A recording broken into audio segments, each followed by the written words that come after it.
Welcome back to Counter Narrative News. It's the 1st of January 2023, wishing all our listeners all the very best for this coming year. There was a few things that I did not mention in the review of 2022 yesterday, and I'd just like to go through that before we quickly go on to an update of the daily news and current affairs for today. First of all, the situation in Israel/Palestine. Now, what happened under the Trump presidency was an emboldening of the interests of Tel Aviv in its continuing colonization of Palestine, particularly East Jerusalem and West Bank. That was conducted through the Abrahamic Accords, which is a project of quote-unquote normalizing relations between Tel Aviv and its Arab neighbors in the region, which is continuing apace. And also during the Trump presidency, there was attempts to move the USA embassy from Tel Aviv to Jerusalem itself, all of which is illegal under international law. So the Palestinians have responded to the violent attempts at colonization in East Jerusalem and West Bank in particular by means of opposition and conducting that opposition to these moves of colonization by all different means, including civilian, popular, trade union, youth protests, peaceful protests, and also armed protests as well. And so what's really happened this last year amongst the Palestinians has been an uprising. Vast sections of the Palestinian people are mobilized, they're active, and they're attempting to push back against the colonization of their land and their homes. Also, just across the region in Iran, popular protests have erupted against the Iranian state's attempts at policing what women and girls wear, particularly in the nature of their headscarves. Protests were sparked by the death in custody of a young woman, and the protests continue apace. It's obviously projected a quite unfavorable view and picture of the Iranian authorities in their structural and systemic approaches at this what's considered largely, and there's a lot of truth in that, is misogynistic policies and actions in this context. And the Iranian authorities have been struggling of how to handle this. On the other hand, and this comes into something later that we were discussing with Andrew Tate, it also does fit into the global battle between the forces of liberalism and the left, and on the other hand, the forces of the populist hard right. The forces of the populist hard right are very much quite arrogantly and proudly standing on positions of quite violent and hard patriarchy and misogyny in quite a proud way, but we'll come to that in a second. Then moving to Africa for this last year, in 2022, many interesting developments there. There's been the development of two juntas in Africa, in the Sahel region towards the north. That's Burkino Faso and Mali. Now, what's interesting about Burkina Faso and Mali juntas is that they've shifted their global alliances from their hitherto senior partners, which are the historic colonizers from Europe of that region in Africa, that's the French, and replacing it with improved relations and deeper relations with a state that has no historic history of colonizing Africa. That's the Putin leadership in Moscow and Russia. Now, it remains to be seen whether this shift of relationships is going to bring any benefits to the people of Burkina Faso and Mali. So far, there has been no concrete advantages or positive aspects to this. Russia has no money really to invest anywhere in the world strategically, and it does not have that in Africa. What it offers is some military relations, and also the contribution of its, some would argue, a death squad, or a armed group, or a mercenary group. That's the Wagner group, which is basically a adjunct of the Russian state.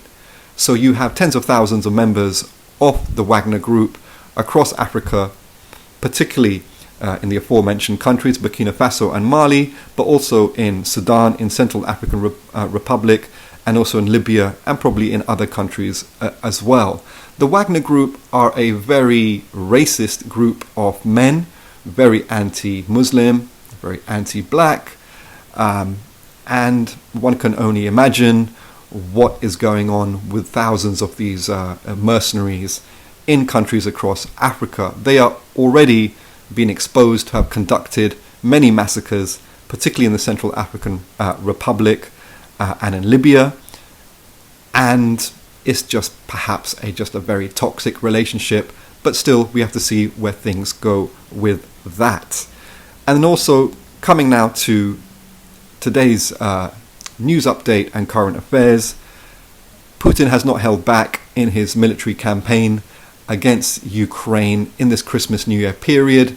One may have thought out of goodwill gesture he may have backed off somewhat, but no, he's actually doubled down, and he's thrown hundreds of cruise missiles now at major urban areas, including the capital, Kiev, knocking out civilian infrastructure and ensuring that tens of thousands of people and families are sitting in their homes in the cold without gas and and in the dark without electricity. Now, going forward, the Ukraine war continues to create a lot of political divisions and controversies and confrontations across the world.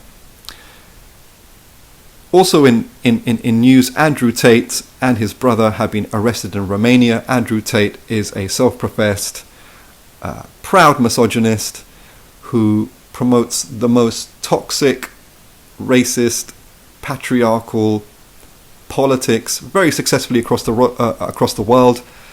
It's well known that the individual with the most searches on the internet in 2022 was Andrew Tate, who had more searches than Kim Kardashian and Donald Trump put together.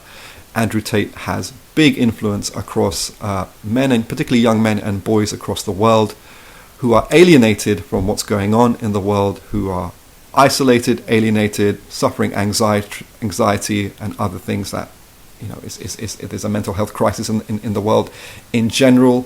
And instead of addressing what the problematics of racism and patriarchy are, someone like Andrew Tate makes a big career out of actually promoting the most kind of vicious type of misogyny. So he's been arrested by the Romanian authorities, accused of trafficking of very young women in their late teens and counts of rape as well, and manipulating them into basically a form of sexualized slavery, in which he frankly is attempting to harvest these young women in order to deploy them in an industry of sexual abuse so he can make money, which itself is a reflection of what's happening in society to some extent, with a proliferation of this kind of sexual exploitation and pimping culture across social media. Then we come back to Africa for a moment, and the European Union has very interestingly made a comment to the government of Rwanda to stop its direct interference in the eastern part of the Democratic Republic of Congo in the form of the M23 militia. The question arises, why has the European Union made this statement?